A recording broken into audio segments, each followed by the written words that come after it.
Good evening, everyone. She was a rising star in the music and movie world, but tonight fans and family of Aaliyah are in mourning. A breaking story out of the Bahamas tonight. The plane, just after taking off for Florida in perfect weather, suddenly plummeted to the ground. The Brooklyn-born singer and actress was killed in a plane crash in the Bahamas last night, along with 8 other people. Authorities have confirmed that R&B singer and actress Aaliyah is among 8 people killed in a plane crash. Investigators now saying one of the engines apparently failed. Aaliyah was my best friend. I dance for Aaliyah. Can you say hi? You dance for Aaliyah? What's her I name? dance for her. Sweetest person you can know. Very intelligent. She knew what she was about and she knew what she wanted to do with her life. She's a beautiful person inside and out, and we're gonna all miss her deeply. What's her name? My name is You saw that? You saw the look. She will greatly be missed. You know, she had a great impact on many lives, and it was a great experience to share that time with her. Stop! And I'm just shocked. And there are some new developments surrounding that tragic plane crash. It turns out the pilot of that plane, Luis Morales III, was recently charged for cocaine possession and may not have been authorized to fly that plane.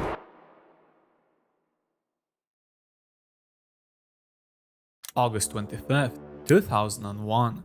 After an exhausting week of filming the video for Rock the Boat, Aaliyah and 7 of her employees were eager to board the plane and return to the United States as soon as possible. The flight was initially scheduled the next day, but with filming finishing early, the crew decided to leave immediately. Despite being known to have a fear of flying, Aaliyah demanded to get the plane ready as she had plans to be back in Miami on Saturday night. At approximately 4:30 p.m., Aaliyah and all the remaining passengers started to grow impatient because the Cessna 402, the light aircraft that they were using for that particular flight, was supposed to be there by then. After an hour and 45 minutes, at approximately 6:15 p.m., the aircraft finally reached Marsh Harbor International Airport in Abaco Islands, where an argument ensued between the passengers and their pilot, Luis Morales III. According to another charter pilot, Louis Ski, he claimed that the passengers refused to listen to their pilot, Luis Morales, who was trying to warn them before the flight that there was too much weight for a safe flight. With 9 people and all the camera and sound equipment that they were loading, the pilot kept saying, "There's too much weight for a safe flight," to Opaloka. He tried to convince them that the plane was overloaded, but they insisted that they had chartered the plane and they had to be in Miami on Saturday night. Despite a few attempts to prevent the flight, Morales gave in to the passengers, and after having trouble starting one of the engines, the plane was eventually prepared for takeoff. At 6:45 p.m., the twin-engine Cessna 402, with 8 passengers and a pilot, took off at the Marsh Harbor runway. Unfortunately, the plane would never reach its intended destination, as only a couple of minutes later, Aaliyah and 8 other passengers would tragically lose their lives.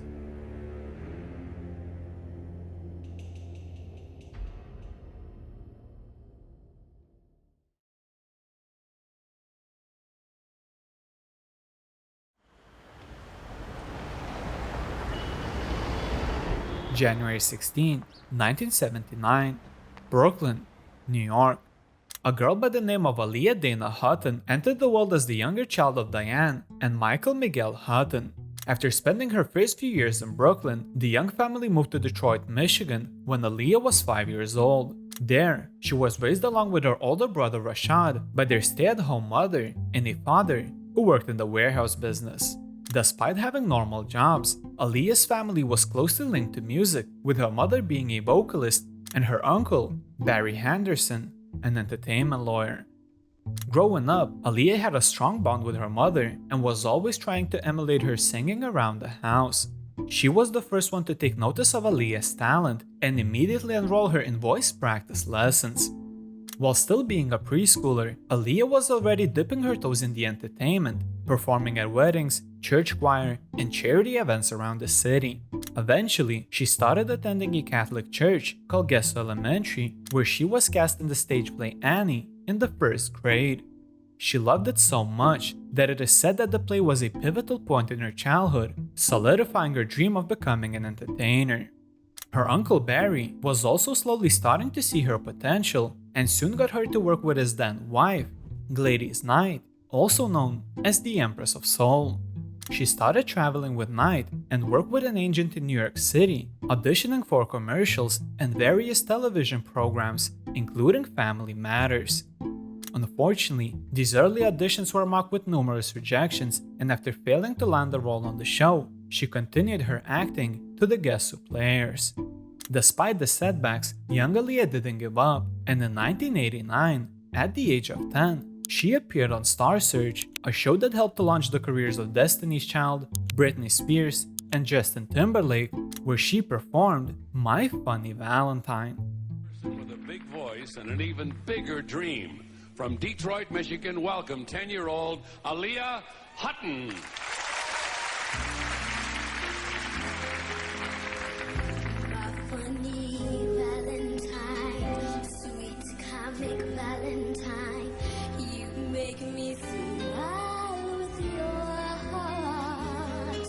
Her performance would stun the audience, leaving everyone gasping for air, mesmerized by her uniquely beautiful voice.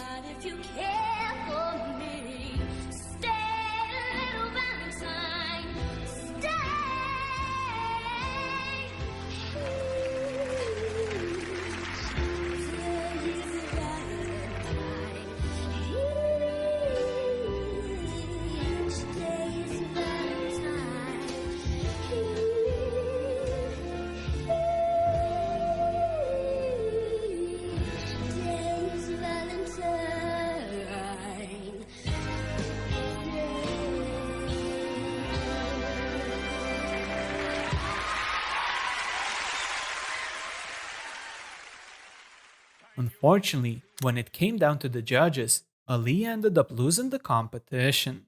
Now, Aaliyah, you're a great singer. What else do you do?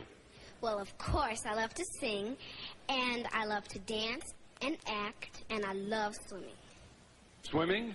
Terrific. All-around girl. All right, let's find out what the judges have to say. The decision is coming. Katrina Abrams receives 4 stars. A perfect score. Her challenger, Aaliyah Haughton, receives 3 1/4 stars. Okay, Katrina, congratulations. While losing a competition like that was heartbreaking, the gut-wrenching loss didn't affect her faith, and in 1990, she performed 5 shows in Las Vegas with Gladys Knight, once again stunning everyone with her performance. She would perform a number in the middle of Knight's set and help close out the show by singing a duet with her. Performed at like age 11 with Gladys Knight. Yeah, what was that like? I was like, I had never heard this before. Yeah, I performed with her in Las Vegas at Bally's Hotel at age 11 for 5 nights. I would come out in the middle of her show and sing Home, and then we would sing Believe in Yourself together at the end, which was really cool. According to Aaliyah, this chapter in her life was a great learning experience, teaching her the importance of a performance and audiences' reactions to various songs. I would stand in the middle of the stage, sing, and just walk off. Gladys said to me, "You can't do that. You have to work the audience, make them feel what you feel." The love that she received from the public at only 11 years old only reassured everyone that Aaliyah was here to stay, destined to become a star. But while to many there was no question about her talent, others struggled to see her potential. Despite her growing popularity, Aaliyah struggled to find a record label willing to take a chance on her, with many record label executives being uninterested in the young star, refusing to offer her a deal. While her family connections in the industry did help her out in the beginning, this time, even her uncle Barry was unable to help her. However, he had another idea. Instead of finding a record label willing to sign her, he managed to sign a distribution deal with Jive Records and signed Aaliyah to his own record label, Blackground Records. While everyone in the city was doubting her talent, Barry was the one who took a chance on his 12-year-old niece and believed in her probably more than she believed in herself. With a distribution sorted out, the only part that was left was making an album itself. At the time, despite being an entertainment lawyer and now the owner of a record label, Barry was also working as a manager. One of the music acts that he was managing at the time was an up-and-coming singer and producer, Robert Sylvester Kelly, better known by his stage name, R. Kelly. After gaining recognition as a lead singer with his group Public Announcement, Barry took notice of Kelly's skills as a producer and figured he could use him for Aaliyah's debut album. Eventually, Barry introduced both of them, and according to his 1994 LA Times interview, Robert was immediately impressed by her talent. When she was about 10 or 11, I took her to Warner Bros. And MCA Records. They liked her singing, but it didn't sign her. Robert was impressed too when she first sang for him. She sang a cappella, and he said she has perfect pitch. He decided he wanted to work with her. The pair quickly hit it off, spending more and more time together in and out of studio, with Kelly becoming her primary songwriter, producer, and also her mentor. Most of the debut album sessions took place in Chicago, as she would often fly to Chicago from Detroit in order to work on the album. According to Aaliyah, in total it took about 9 months to finally complete the album. During this time, the duo got to spend a lot of time together and would often go to arcades or bowling, seemingly forming a close relationship. In the 1994 issue of Vibe magazine, Aaliyah commented on the relationship and said that they would often go watch a movie and go eat when she got tired, and would then come back and work. The studio sessions would often include a lot of people who by many accounts were a mixture of underage friends of Aaliyah and older grown men. Despite all of this, she described both of them as rather close and would often reference their bond as best friends. Okay, let's clear something up, because you know I've been getting a rundown on the street. Everybody seems to think that y'all are either girlfriend or boyfriend, or cousins, or friends. Let's just get the record straight. I better go get me a white Jeep. Well, no, we're not related at all. No, we're not. We're just very close. This is my best friend. Yeah, cool. Now, who found who? In the whole wide world. The media also took notice of their close bond, with the main cause of concern being their huge age gap. At the time, Aaliyah was only 15, while Robert was 27 years old. And for the record, you are how old? That's a secret. Women doesn't disclose her age. But you won't reveal your age, will you? It's a secret, but I'm in my come on. So she's famous, she's rich, and the only thing she seems vague about is how old she is. My age is going around. It's like I just never really say it, so you can't hear it from me. But I'm in my mid-teens. Mid-teens, okay, I suppose you could define that either way. You know, 15, 16, 17. I don't want them to dwell on my age. I wanted them to like really accept me as an artist and just enjoy the music. And you know, everybody's asking me, how old are you? And they know I'm young, I'm in my teens, but I made it a fact that I wasn't going to tell and keep it a secret. And now, you know, I just had a birthday. I just turned 16. So I'm telling people We've got the scoop. I'm 16, so. Their relationship was increasingly becoming a talking point in the music industry, with rumors circulating about a secret marriage. And now you started off, R. Kelly produced you, and you got out there, and I mean, he's produced a couple of projects this year, but yours was the most successful outside of his own that he's done. And of course, you know, there was some controversy going on, so I'm going to cut to the chase and we're going to get it off. I know everybody asks it. What is the situation? Because we don't know. Okay, we'll let you know. To let you know. No. But no, really, I want to let everybody know that it's not true. I'm Aaliyah, not Aaliyah Kelly. And it's just, you know, it's not true. But I think, you know, hey, this comes with the territory. When you're in this business, people are going to talk. So I just ignore it. All right, you heard it right from her mouth. You didn't have to hear from nobody else, no radio stations, not me. You heard it right from her. That's it. It's Aaliyah. That's it. You don't even have a boyfriend. Oh, now you got everybody's interest, right? Some controversy earlier about your being married to R. Kelly, and there's a whole age discrepancy there, and also you weren't allowed to perform at the Budweiser Superfest because of your age. I was a minor, right? Yeah. So, which was cool though, because I got time to rehearse more and be ready for like now to perform. So it was cool. So you moved beyond that. I mean, this whole marriage thing was. I just ignored it. When you're in this business, it comes with the territory that people are going to talk, and you really can't control what people are going to say. So I just really ignored it, you know, just let that roll off. They were saying all kinds of things about, oh, Aaliyah's married. Right. I just say, well, you know, I say no. As we will later find out, these rumors would indeed be true, with Vibe magazine revealing that the couple married each other on August 31st, 1994, with a forged passport which listed Aaliyah as 18 years old instead of 15.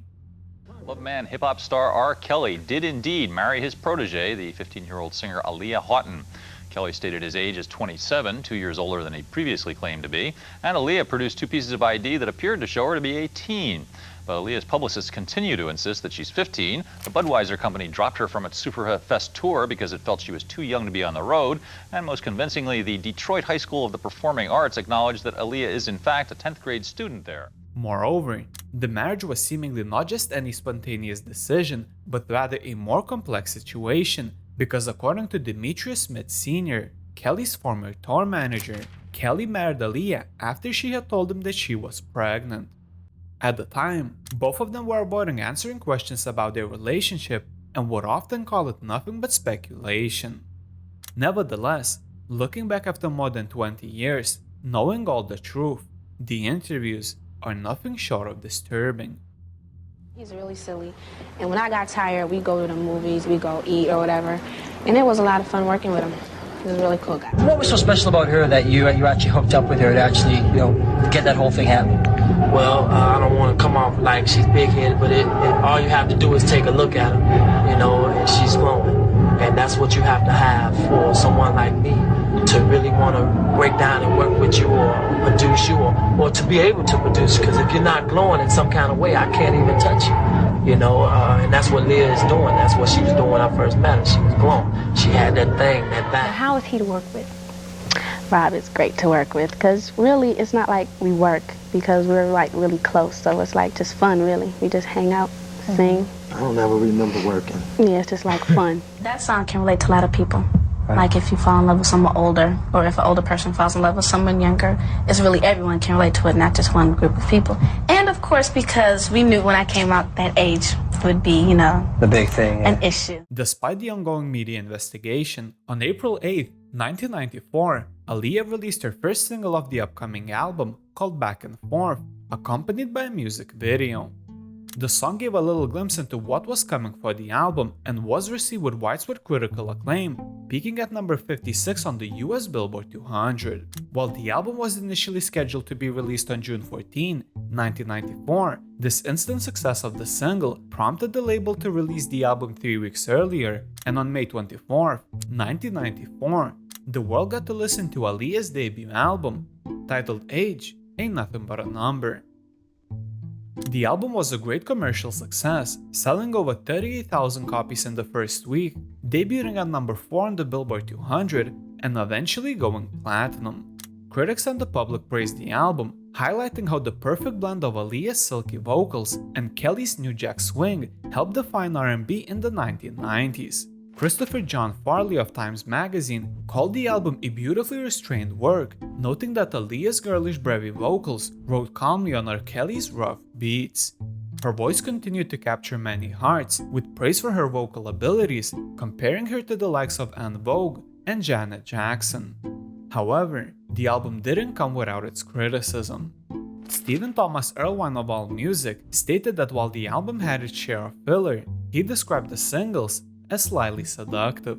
These claims of sexual appeal would become increasingly more common when discussing Aaliyah's music and would once again become a talking point in the media, especially considering that she was a minor.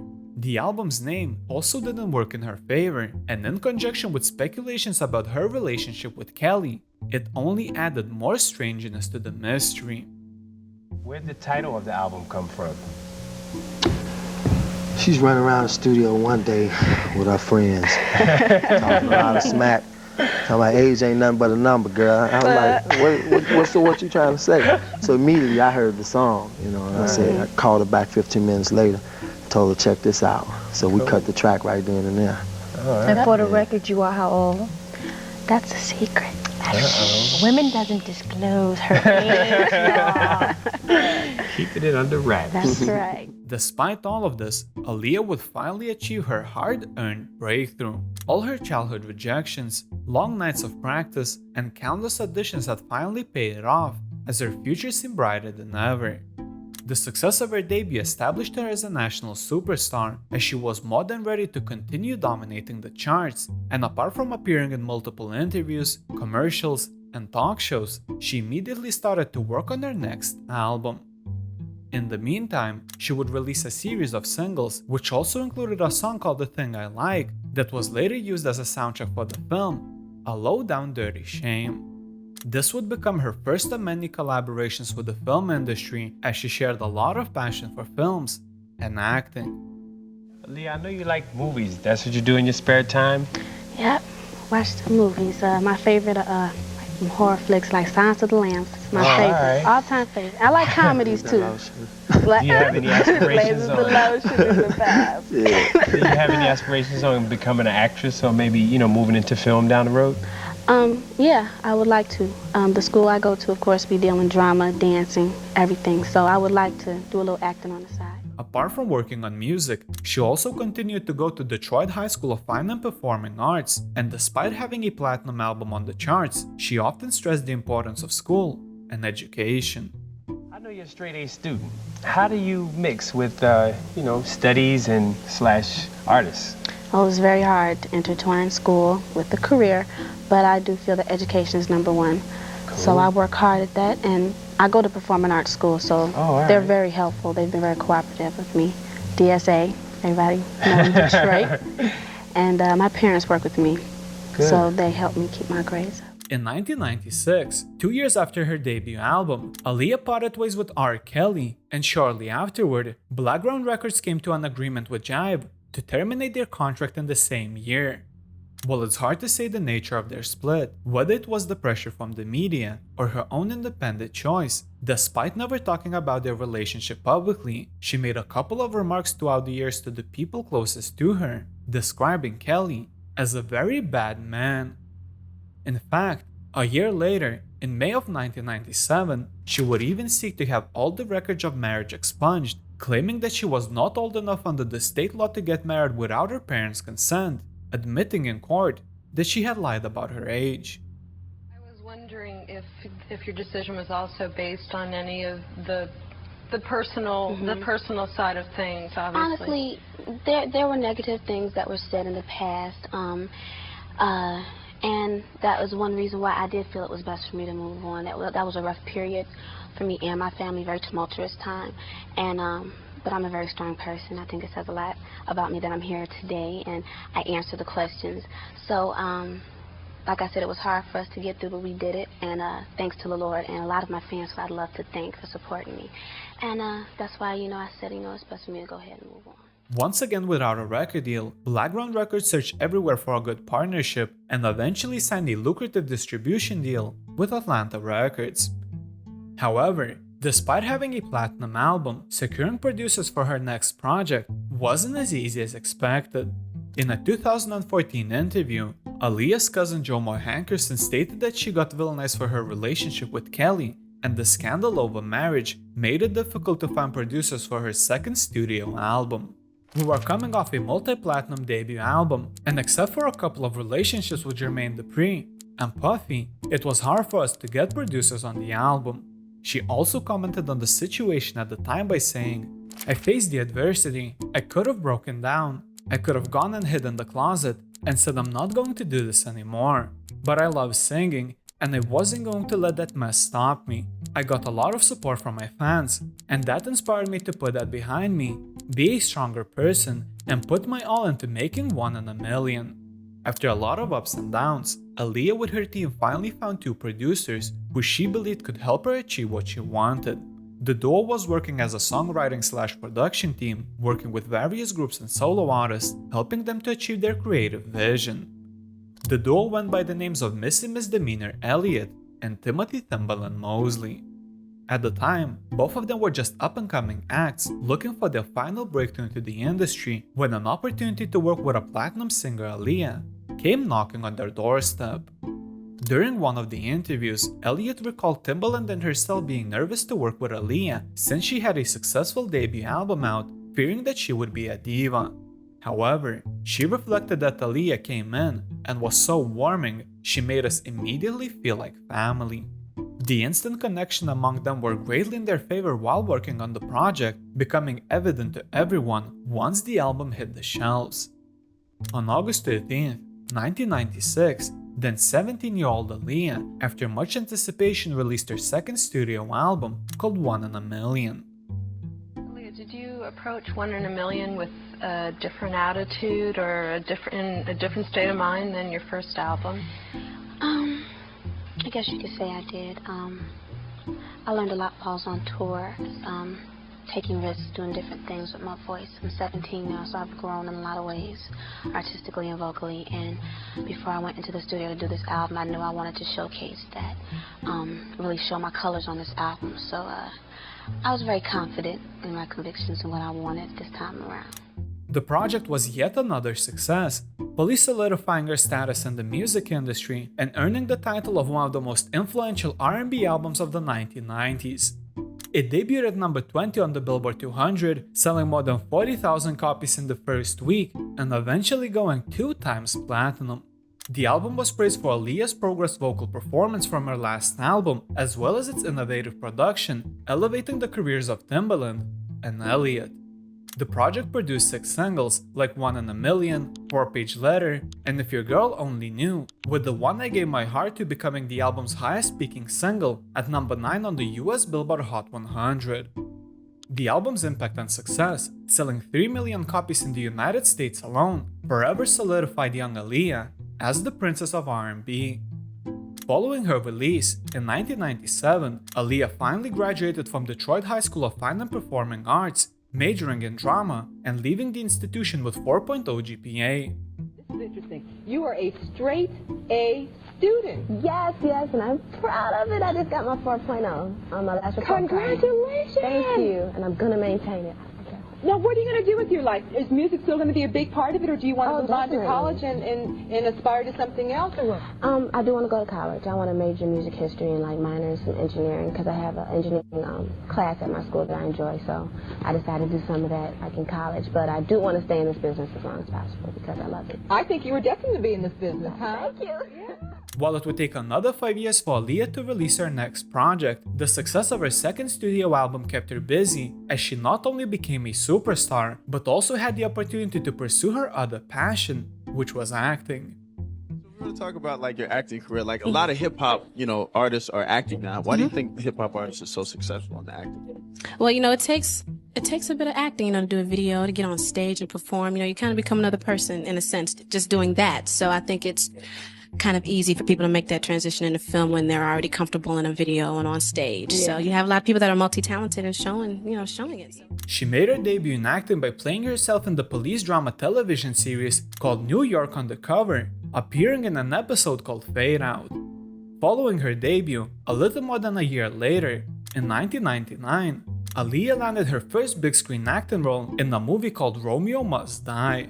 She starred opposite martial artist Jet Li, playing a couple who fall in love amid their warring families. The film was released on March 24, 2000 and grossed over 18 million copies in the first weekend, ranking number 2 at the box office. This film is Romeo and Juliet, opera, Shakespeare obviously, hip-hop, martial arts.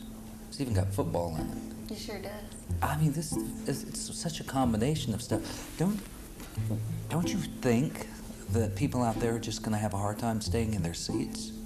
I did. In a good way. Oh yeah, I had a hard time being still. It throws so much at you at one time, but I think it's cool because you're always interested. You don't know what's coming next, and like you said, it touches on Romeo and Juliet a bit, but it's its own story at the same time. It's got so many different colors, and we've got comedy, we've got drama. It's a fun ride. While some of the critics scrutinized the film by stating that the film was too simplistic and that there was little to no chemistry between the actors, Aaliyah was happy about her performance.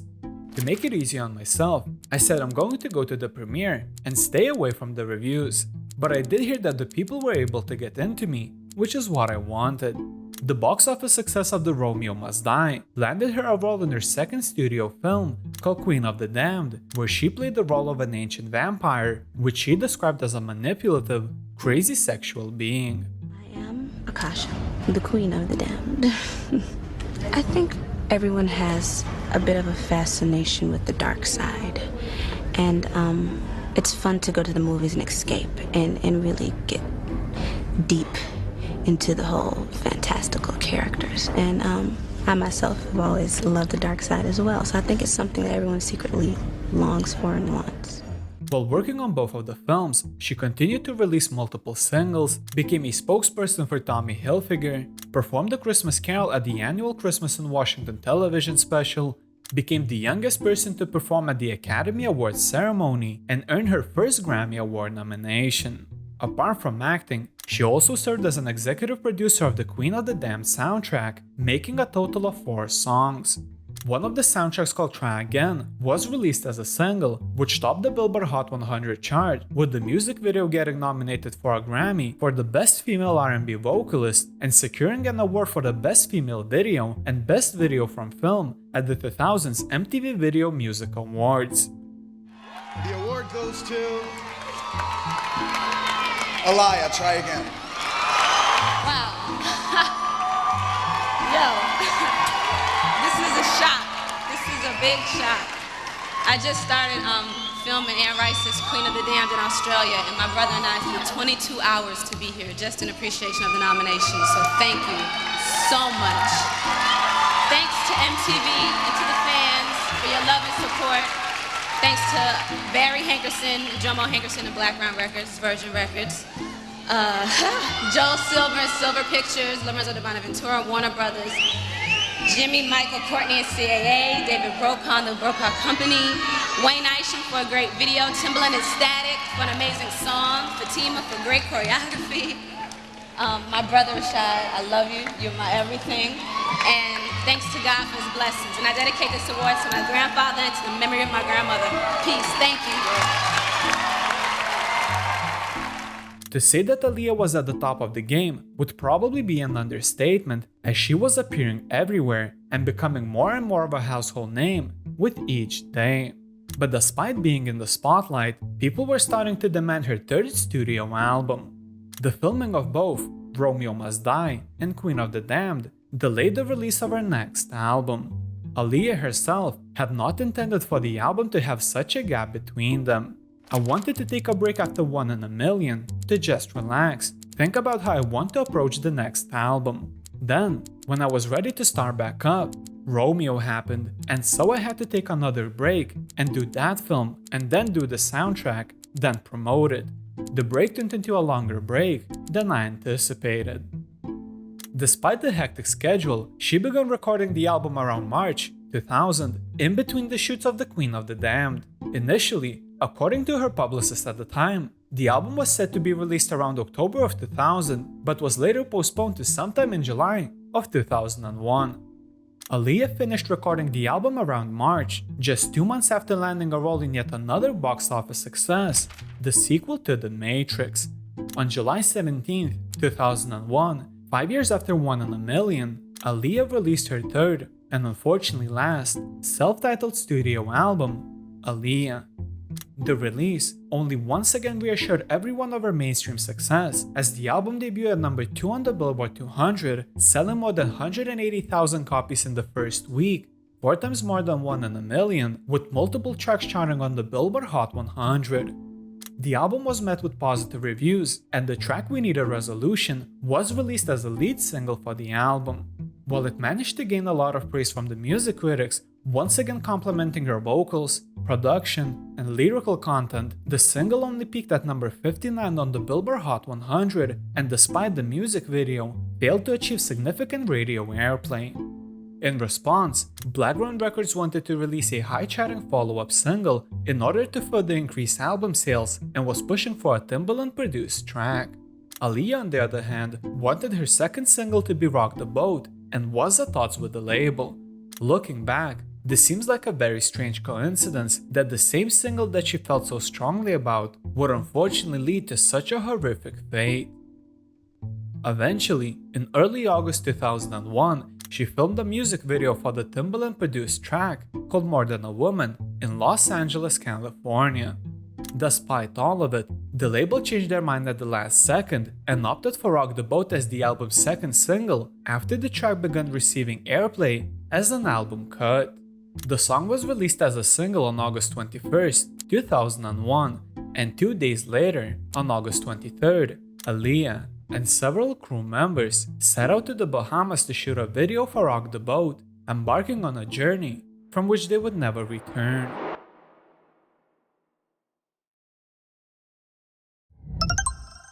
If you enjoyed the videos, please visit patreon.com/snurb for more Patreon exclusive content. Album has been out since mid-July and it's been doing so well. We got to congratulate you on that. I have to thank all of you guys for that. Thank you. And we need a resolution. Did so good on the countdown. Then we got to know what the next video is, and I hope you're saying it's the song I love. Yes, it is. It's Rock the Boat. Yes. It's Rock the Boat. Yeah. Now, when can we expect that?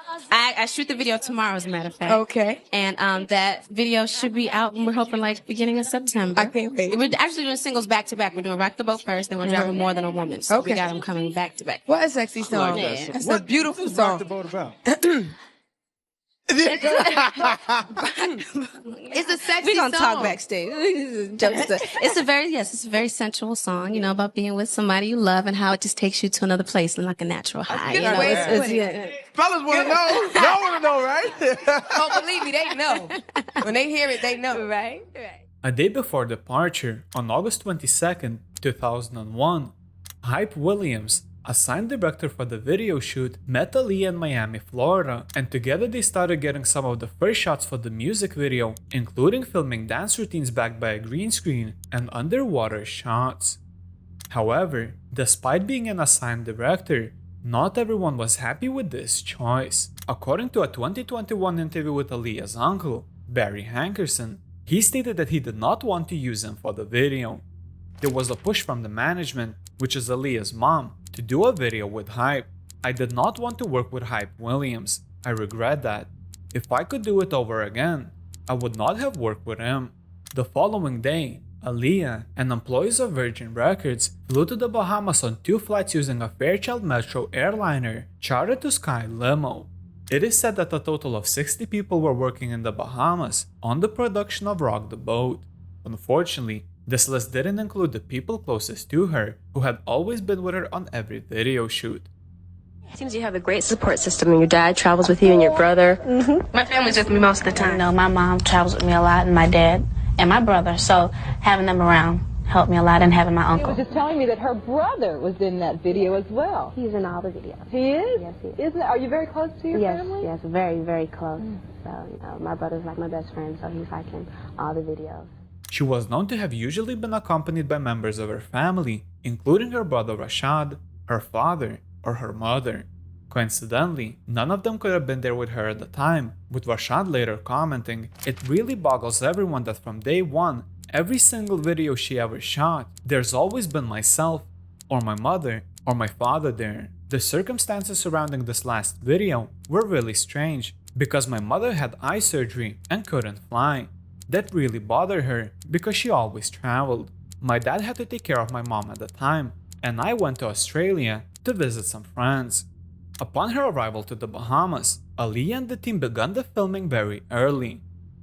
On the final shoot day, Aaliyah and her dancers filmed the yacht portion of the video and were in a hurry to finish shooting in order to get back to Miami as soon as possible.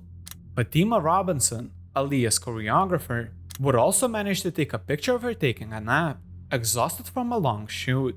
She would later comment on taking the photo by stating, "The boat had a room, and Aaliyah was in this one room. She was sleeping, and I remember like, wow, she looks so beautiful. So I went up, I got really close, and took a picture of her. She never woke up or anything.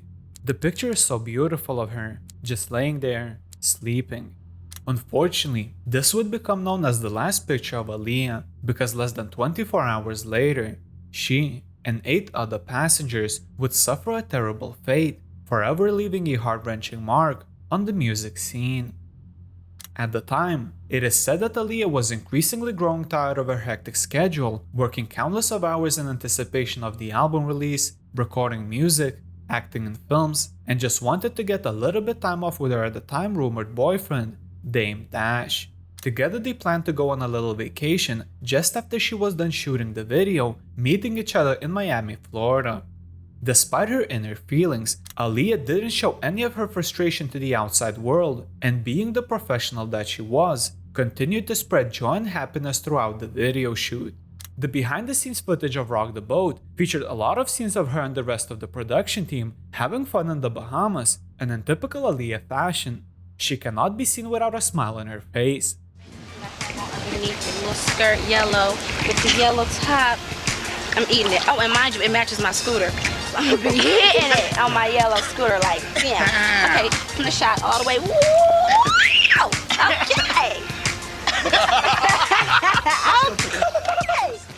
Hype Williams would later describe the shoot as, "Those 4 days were very beautiful to everyone. We all worked together as family. The last day, Saturday, was one of the best I've had in this business. Everyone felt part of something special, part of her song."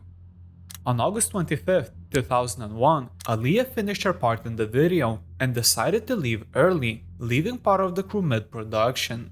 While she was scheduled to leave on August 26th, she demanded to leave the set early and was setting up a plane back to Florida. However, this wouldn't come without any concerns.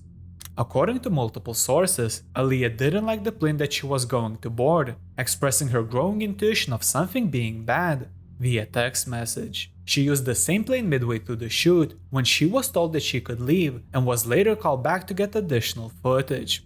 You know, Hype was making this video and I was like, I know Hype. I just got off of Big Pimpin' where I had to cut the video, you know what I mean? Because he likes to spend bread. So I was like, you know, he's gonna make you do another day. Don't do it. Trust me, it's just so he could spend money, you know? And sure enough, she came home that day and I had a big house. I rented this house and she's like, I'm going to, you know, there. And I was like, I just thought that it wasn't necessary.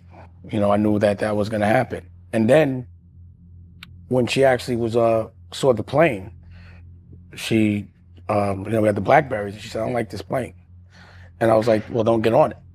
And she was like, well, I got to because I got work to do. She got on the plane and she always had a very serious fear of planes in general.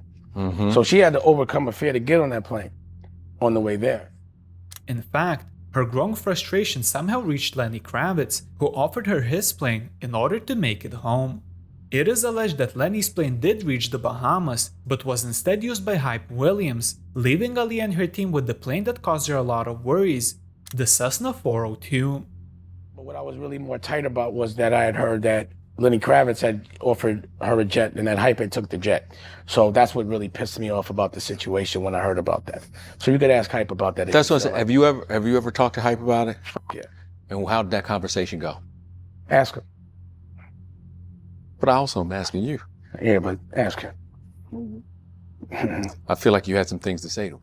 As they were waiting for a scheduled flight, the worrying only intensified as the plane, which was supposed to arrive at 4:30 p.m., was running late. Eventually, it reached the Marsh Harbor Airport at 6:15 p.m. to a group of frustrated passengers. According to Louis Key, they were arguing with the pilot prior to takeoff, adding that Morales warned them that there was too much weight for a safe flight. He tried to convince them that the plane was overloaded, but they insisted that they had chartered the plane and they had to be in Miami on Saturday night. The strange part to mention is that while Louis Key during one of the interviews claimed that Morales specifically mentioned camera and sound equipment as the main heavy items that were loaded onto the plane, Hype Williams would point out that Aaliyah left mid-production, so we were still shooting the video when she left. Those rumors about there being camera equipment on the plane, they are false, because when they left us in the middle of the ocean, still in production. Nevertheless, the aircraft was either way visibly overloaded and was about to board 9 passengers, including a pilot, one more than it was certified to carry. Aaliyah had serious reservations about flying on the small, overloaded plane, and according to Kathleen Landau, who wrote her biography in 2021, she even refused to board the plane. After arguing with the rest of the entourage about it, it is said that she retreated back into a taxicab to rest, claiming that she had a headache. One of the passengers was sent to check on her and proceeded to give her a pill and a glass of water. She took the pill, fell back asleep, and was later seen getting carried into the plane. Despite all the red flags, the pilot Luis Morales gave in to the passengers, ignoring all the potential risks, and proceeded to get the plane ready. After having trouble starting one of the engines, the plane was finally ready for takeoff. At 6:45 p.m., 9 passengers including pilot Luis Morales III, security guard Scott Gallen, family friend Keith Wallace, makeup stylist Christopher Maldonado, hairstylist Eric Foreman, Anthony Dodd, Aaliyah, and 2 Blackground Records employees, Douglas Kratz and Gina Smith, boarded the plane and was ready for the flight.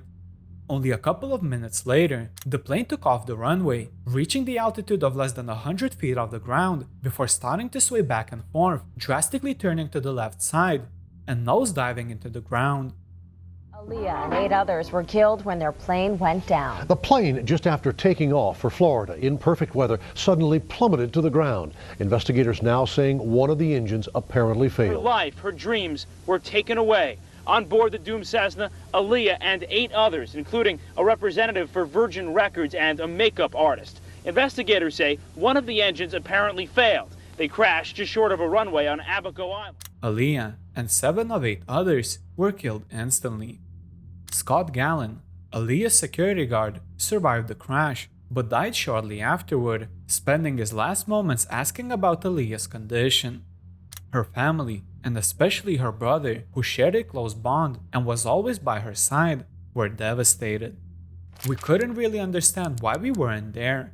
You ask yourself, maybe we could have stopped it, but you can't really answer the question. There's always going to be that question of why.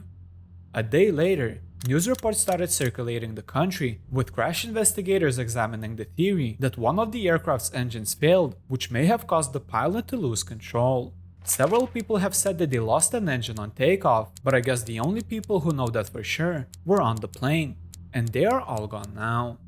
One of the investigators searching through the wreckage for clues was the police superintendent Basil Roming, who told the public that an engine apparently failed. With the cause of crash still in question, the coroner's office report helped to provide new insights. It stated that Aaliyah suffered from severe burns and a blow to the head, in addition to severe shock and a weak heart. The coroner theorized that she went into such a state of shock that even if she had survived the crash, her recovery would have been nearly impossible. While these news only made the crash even more tragic, the toxicology reports helped to shed light on the case. The test results of Luis Morales III, the pilot of the Cessna 402, revealed the traces of cocaine and alcohol in his system, leading authorities to perform a background check on his prior records. This would become a major breakthrough, as the police would shortly learn about his repeated substance offenses that even landed him in a court of law. On August 7, 2001, Luis Morales III was pulled over by the police officers at Pompano Beach, Florida, after he drove his car to a stop sign. The police officers searched his vehicle, found pieces of crack cocaine, and booked Morales on a felony cocaine possession charge, as well as charges of driving with a suspended license and running a stop sign. According to the arrest report, Morales told the arresting officer that he was in the area to purchase powder cocaine for a friend. His excuse didn't faze the officer, as on August 13, 2001, less than 2 weeks before the Bahamian crash, Luis Morales III pleaded no contest to cocaine possession and dealing in stolen property charges, eventually getting away with a slap on the wrist, receiving 3 years of probation.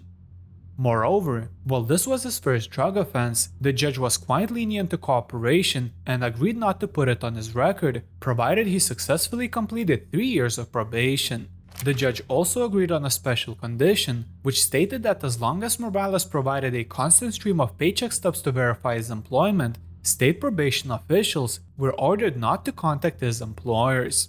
Golden Airlines, the company that employed Morales at the time he entered this plea, said that they knew nothing about his drug troubles.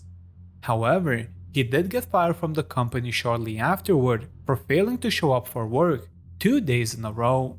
This didn't discourage Morales to quickly find a new job at Blackhawk International Airways, the same company that was used for Aaliyah's last flight.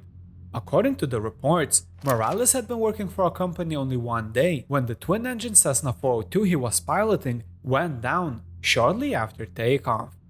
This new employment also wouldn't come without him performing any violations.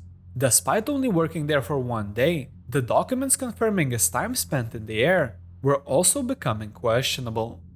Days after the tragic event, the owner of Blackhawk International Airways, Gilbert Chacon, reportedly accused Morales of falsely logging hundreds of hours of flying experience, which according to his attorney didn't make much sense. After studying Morales' pilot logbook, the attorney concluded that the records might have been falsified, claiming that while most of the pilots record less than 100 hours per page on the logbook, Morales' book went from 580 hours of flying time on one page to a whopping 1,580 hours on the next. These jumps in flying time were nothing short of suspicious and were reported to FAA on September 10, 2001. A week before the flight, Morales was still seemingly getting away from everything, but while he managed to dodge a criminal record, it still had to be reported to the Federal Aviation Administration if he wanted to maintain his FAA commercial pilot certification. However, he didn't do it right away because unlike some professional licensing organizations that require their members to report drug and alcohol related problems shortly after an arrest, the FAA requires pilots to report substance abuse and motor vehicle convictions within 60 days of a judge's final order. The 60-day reporting period had not expired when Morales and 8 other passengers died on that fateful Saturday evening. While the reports of that nature usually tend to serve as more of a red flag rather than a suspension, there is a chance that the plea could have resulted in his license being revoked if he reported early. The events of Luis Morales' last month before the tragic flight raised even more questions than answers, leaving investigators struggling to come to a conclusion. Unfortunately, unbeknownst to them, this complex investigation would only continue to grow more intense as they stumbled upon his last workplace, Blackhawk International Airways. Once again, the investigation led to more undisclosed information, as according to the FAA records, the flight's operator, Blackhawk International Airways, were only cleared to fly as a single pilot certificate. While it typically wouldn't raise any questions, Blackhawk had only one pilot license to fly for the company, and it was not Morales, but Gilbert Chacon himself. This would mean that at the time of the flight, the pilot was unqualified to fly the plane, and despite his colleagues all vouching in on his experience, he should have never flown the plane. The attorney representing the Morales family said, Chacon should have not allowed Morales to fly the Aaliyah's charter under any circumstances. Only Chacon was permitted to fly the company's planes. The company response was leaning towards shifting the blame on the pilot and the actions that he took that night, disregarding their role in the incident. In fact, the federal investigators even began investigation on Gilbert Chacon himself, suspecting him of lying, concealing information, falsifying documents, and obstructing and impeding the process. The particular interest of investigators was to clarify Chacon's relationship with the Cessna 402 pilot, Luis Morales III. They requested details regarding the origin of the flight, names of those who scheduled the flight, and the plane's maintenance information. While he provided some of the files via his attorney, they claimed that he still had not produced the aircraft and engine logbooks, as well as many requested documents, stating that they were not in his possession because he had leased the Cessna to Morales, which absolved him of responsibility for the aircraft. The father of Morales insisted that the plane was never leased to his son and that Chacon has never inquired about any documents. The pilot's belongings were searched during the process of retrieving his personal effects, and no aircraft logs were recovered. The father also added that his son had no means to lease a $250,000 aircraft and that he was paid cash on a per-flight basis. According to the authorities, Chacon was concealing his responsibility for the plane since Blackhawk Aviation did not have permission from the Bahamas to conduct commercial flights there. To fly without permission would be in violation of FAA policy. Chacon would give up his operating certificate and call for bankruptcy, closing down the company. This wouldn't be the first time Blackhawk would be in hot waters, as between 1998 and 2001, the company was fined 4 times by the FAA, including violation of safety and failing to comply with maintenance standards. A third charge in 1999, which is extremely important for this event, was due to the company's failure to test its employees for illegal drug use. Gilbert Chacon himself pled guilty in 1993 to bankruptcy fraud involving another charter service. The father of Morales later addressed his son's death by stating, "Luis was responsible for 9 lives, 8 plus his own. Someone is going to have to respond for those 8 lives. And someone is going to have to respond to his life to me." According to him, he spoke with his son in early August 2001 claiming that the younger Morales related he was doing something that he was passionate about. After going through thousands and thousands of evidence, on August 31st, 2001, the investigation finally came to a conclusion, with officials stating that the plane crash that claimed 9 lives, killing the princess of R&B, was caused due to an overloaded plane. According to the final report, the plane was loaded within 805 pounds of its maximum takeoff weight, not counting the weight of the 9 people on board, including one of those a 300-pound bodyguard. The authorized takeoff weight of a Cessna 402 is 6,300 pounds, while the empty plane weighs 4,117 pounds. The police report stated that recovered baggage from the scene weighed 574 pounds, not counting one suitcase that sank in the marshy area where the plane crashed. The fuel was also weighted, coming at 804 pounds. All of this would leave 805 pounds available for 8 passengers and pilot, or just under 90 pounds apiece. Executive Director of the Cessna Pilots Association, John Frank, commented on the report by stating, "Every nook and cranny of that airplane was packed," stressing the importance of weight distribution rather than the weight itself. When you start talking about control, weight doesn't matter so much, although it makes it harder to fly. Control is based on where the weight is placed. According to the examination, the weight was distributed not following the safety instructions, seating the heaviest passenger in the back, shifting the center of gravity, and causing the plane to lose its control. The initial reports claiming that one of the engines lost its power were also dismissed, after examination results claimed that both of the engines were producing power at the time of the impact. While the lengthy and complex investigation revealed lots of negligence, foul play, and irresponsibility, it all came down to one single violation: not following the security guidelines. While the number of variables that could have changed the outcome of the story is lengthy, in the end, 9 people lost their lives on that fateful Saturday flight, leaving thousands of people devastated, questioning what could have been done differently. At just 21 years old, Aaliyah suffered a fate that is nothing short of tragic, but despite all of it, she managed to leave a mark on the world that forever changed the sound of R&B, with fans all around the globe remembering her uniquely beautiful voice and the smile that captured even the most evil hearts. The last time I stood on this stage, I was with my sister Aaliyah, after she won the Video Music Award for Best Female Video. She graciously thanked everyone for supporting and acknowledging the work that was her love and her dream come true. On behalf of my family, I want to thank her friends and the adoring fans who supported her throughout her career, those in the music, television, and film industry for the flowers, cards, and immeasurable wishes of condolence that have sustained us. We must keep in our hearts those we lost with her: Eric Foreman, Keith Wallace, Christopher Maldonado, Anthony Dodd, Gina Smith, Luis Morales, Scott Galen, and Doug Kratz. With every breath like it's the last, with every blink like a freeze frame of a precious moment, with every touch to record how we once were human, we are destined to be something more. Aaliyah, you have fulfilled that destiny. And in her own words, I quote, "From the bottom of my heart to the depths of my soul, I am truly happy, and we are all truly happy to have been given a gift like you, Aaliyah. We love you. I love you."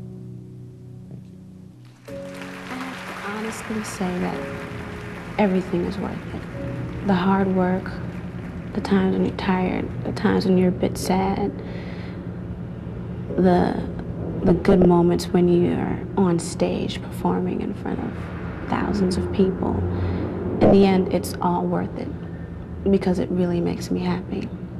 And I wouldn't trade it for anything else in the world. I honestly wouldn't. There's nothing better than loving what you do.